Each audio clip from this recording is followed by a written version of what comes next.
इस वक्त सबकी नज़रें हैं पाकिस्तान तहरीक-ए-इंसाफ के कैंप की तरफ, क्योंकि ऐसे सिग्नल्स मिल रहे हैं कि उनकी जानिब से कोई एहतजाजी मूव शुरू की जा सकती है या उसका कोई ऐलान किया जा सकता है, क्योंकि बार बार इसका इशारा दिया जा रहा है कि अगले 24 से 48 घंटे, अगले 48 से 72 घंटे, और ये टाइमलाइन देते देते अब ये कहा गया कि 24 घंटों के अंदर अंदर कोई ना कोई ऐलान मतवक्किया या हो सकता है। तो हम सब सोच रहे हैं कि क्या ऐलान हो सकता है, तैयारियाँ किस लेवल की है, क्या ग्राउंड के ऊपर वो सारा कुछ नज़र आ रहा है माहौल के पीटीआई को बड़ी मूव का ऐलान कर सकती है।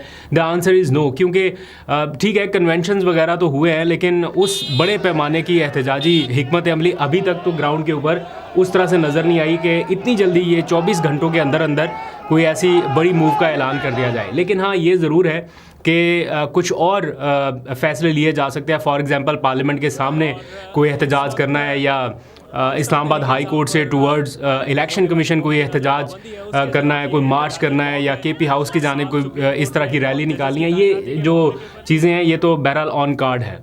लेकिन हामिद रज़ा साहब ने कल शाम मेरे से गुफ्तगू करते हुए कहा कि आप 24 घंटे का इंतज़ार करें और उसमें फिर आपको पता चल जाएगा। उसमें से तकरीबन 12 घंटे से ज़्यादा का टाइम तो हो चुका, अब अगले 12 घंटे का ही वक्त बाकी है। अब हामिद रज़ा साहब की बात को मैं वैल्यू इसलिए करता हूँ बाकी पीटीआई के लीडर्स की निस्बत, क्योंकि ये उस कमेटी के सरबराह हैं जिसने सारा एहतजाजी प्लान तरतीब देना है और इसको एग्जीक्यूट करना है, या जो कुछ भी चीज़ें हैं इसमें तय करने वाली, वो उस कमेटी के सरबराह है। और ये बार बार ऐसा हिंट दे रहे हैं कि बस अभी हम कोई अनाउंस करने वाले हैं। अब उसमें इंतज़ार किस चीज़ का है या क्यों अभी तक नहीं हो पा रहा, बेसिकली ये चाहते हैं कि एक बार इमरान खान का गो हेड इनको मिल जाए। 24 से 48 घंटों में एहतजाजी तहरीक का ऐलान होने का इम्कान था, वो इम्कान अभी भी बरकरार है। आप अगले 24 घंटे सिर्फ इंतज़ार कर लें, आपको बहुत कुछ नज़र आ जाएगा। अभी तक इनकी पिछले हफ्ते से मुलाकातें नहीं हो पा रही थी, आज मुलाकातों का दिन है और आपको पता है कि नाम दे दिए गए हैं। अगर मैं आपको अभी बताऊं तो बैरिस्टर गौहर, सलमान सफदर, सलमान अकरम राजा, अली ज़फ़र, इंतज़ार पंजोता और न्याजुल्ला न्याजी, ये 6 लोगों के नाम है। आज मंगल का दिन है, आपको पता है मुलाकातों का दिन है, तो ये वकला के नाम दे दिए गए हैं।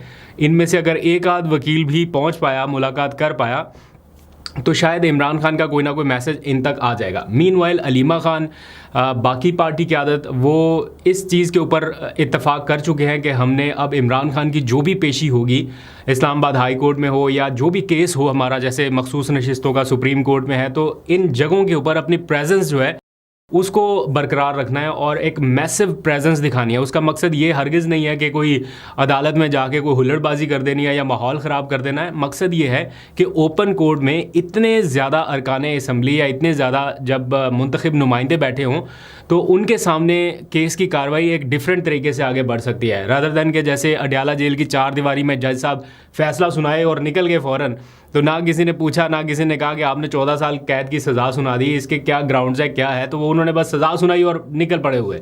तो यहाँ पे उस तरह का माहौल नहीं होगा। ओपन कोर्ट, इतने ज़्यादा लोग, तो ये एक स्ट्रेटजी बनाई जा रही है। बहरहाल साथ साथ ये भी है कि हम कुछ और एहतजाज की तरफ जाएँ, पार्लियामेंट के बाहर कोई कैंप लगाएं या क्या करें, लेकिन उसके लिए भी हालात का साजगार होना बड़ा ज़रूरी है, क्योंकि इस टाइम जो सीज़ फायर जैसी ख़बरें आप सुन रहे हैं ना, तो पीटीआई का मुतालबा है कि हुकूमत सीज़ फायर करे, और हुकूमत ये कह रही है कि हम सीज़ फायर कर चुके हैं, हम अभी इस टाइम कोई उस तरह की कार्रवाइयाँ नहीं कर रहे। बट पैरेलल जो केसेस बनाए गए हैं उनको किस तरीके से आगे चलाया जा रहा है, क्यों इमरान खान का पॉलीग्राफिक टेस्ट होने जा रहा है, क्यों पीटीआई कह रही है कि इमरान खान को ह्यूमिलेट करने की कोशिश की जा रही है, ये सारी चीज़ें भी साइड बाय साइड चल रही है।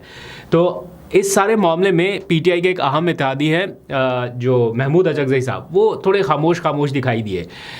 एक कल खबर आई थी, आपको सुना होगा आपने टेलीविज़न पर, कि पीटीआई ये सोच रही है कि शहबाज शरीफ के ख़िलाफ़ एज अ प्राइम मिनिस्टर और अयाज सादिक के ख़िलाफ़ एज अ स्पीकर कौमी असम्बली कोई तहरीक अदम एतमाद लाई जाए। मैं आपको बिल्कुल कन्फर्म और वेरीफाइड इन्फॉर्मेशन बता सकता हूँ कि ना ग्राउंड के ऊपर ऐसी कोई सिचुएशन है, ऐसे कोई हालात हैं कि इनके ख़िलाफ़ तहरीक अदम एतमाद लाई जाए, और ना पीटीआई ऐसा करने जा रही है। ये एक तजवीज़ ज़रूर थी, और ये तजवीज़ थी महमूद अचकज़ई की जानिब से, और ये बहुत पहले से थी।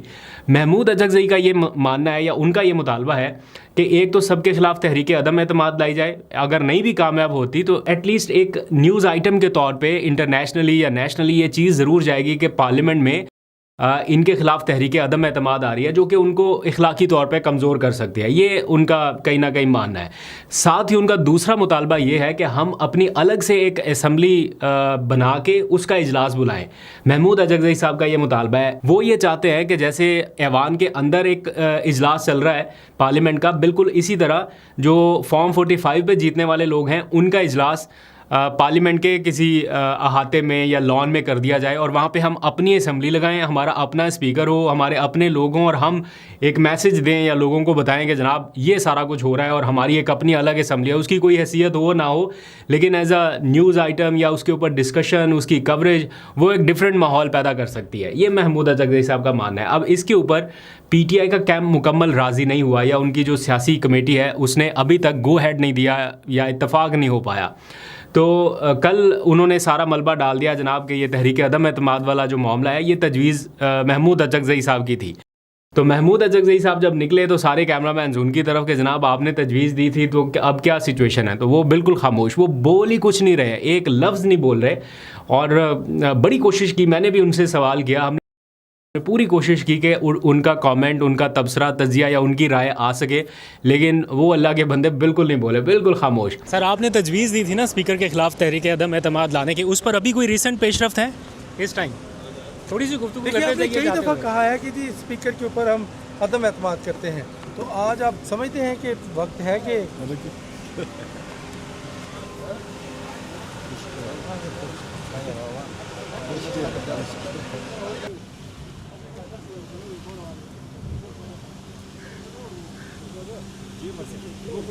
तो जब वो चले गए तो उनके साथ एक साहब होते हैं, उन्होंने हमें बताया, कह रहे अभी मौलाना कह रहा हूँ, महमूद अजगज़ई साहब, वो कह रहे अभी महमूद अजगज़ई साहब नहीं बोलेंगे, फिर जब ये बोलेंगे तो पूरी PTI खामोश रहेगी। अब ये उनका जो इशारा है ये क्या इंडिकेट करता है, आप ज़रा बताइए। क्या कहीं महमूद अजगज़ई और PTI के दरमियान भी कुछ मामलात ऐसे हैं कि अजगज़ई साहब अभी खामोशी से देख रहे हैं कि ये कर क्या रहे हैं? क्योंकि उन्होंने जितनी भी तजावीज़ दी हैं तो बड़ी अच्छी, लेकिन उनके ऊपर अभी तक अमल दरामद नहीं हो पाया। खैर, इस सारे मामले में एक ख़बर यह है कि पाकिस्तान तहरीक इंसाफ अपने सफ़ीर लॉन्च करने जा रही है। अब ये सफ़ीर उस नौइयत के नहीं है कि जैसे पूरे मुल्कों में होते हैं, कोई डेनमार्क का है तो कोई UK में है तो कोई सऊदी अरब में, उस लेवल के सफ़ीर नहीं है। ये जो एक कमेटी बनाई है हुकूमत ने, हुकूमती रहनुमाओं पर, हुकूमती इत्तेहाद पर मुश्तमिल, जो कि पाक इंडिया तनाज़े का मामला जो है ये इंटरनेशनल कम्युनिटी पर हाईलाइट करने के लिए या उनको बताने के लिए, पाकिस्तान का मुकदमा लड़ने के लिए कमेटी बनाई गई है।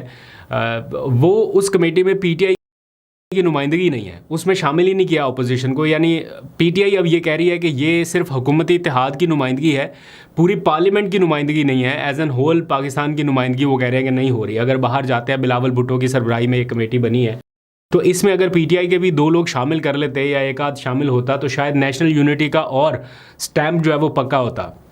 बट गवर्नमेंट का ये क्लेम है कि हुकूमती कमेटियों में अपोजिशन होती नहीं है, ये है ही हुकूमती कमेटी और इसकी मिसालें पहले से भी मौजूद हैं।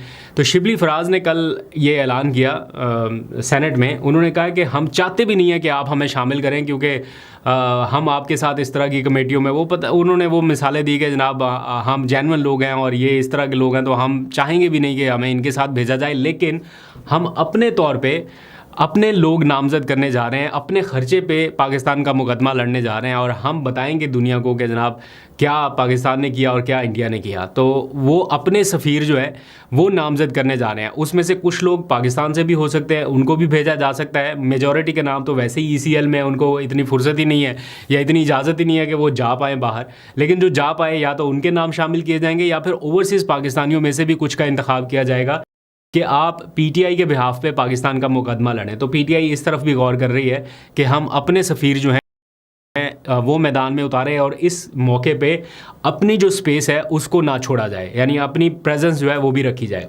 तो देखते हैं किस किस का नाम इसमें सामने आता है। एक ख़बर कल से कहीं सर्कुलेट कर रही है कि जो सलमान अकरम राजा के नाम से मंसूब की गई कि इमरान खान की जान को ख़तरा है, उन्हें डेथ थ्रेट्स मिल रहे हैं या इस तरह की कोई सिचुएशन है, खुदा न खास्ता।